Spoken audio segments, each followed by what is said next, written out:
Hello children.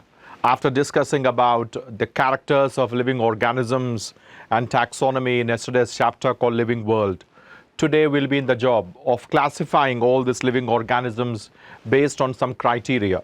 Yes, you guessed correctly. We are discussing a chapter which is behind me, that is biological classification.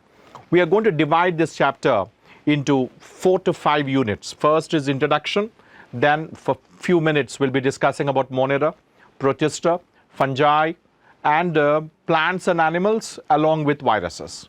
So without wasting any time, because it's a big chapter, so we'll go a little faster and try to complete this in a record time. Right. Now, very important is the first is the types of classification.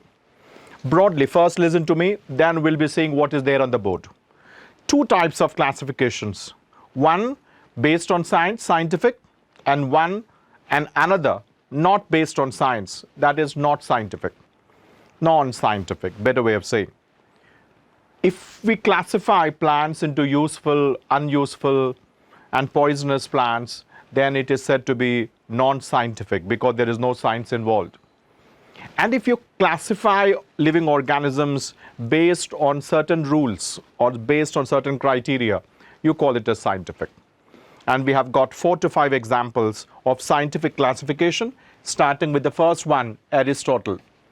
Aristotle classified plants into herbs, shrubs, and trees based on nature of stem, so therefore it is scientific.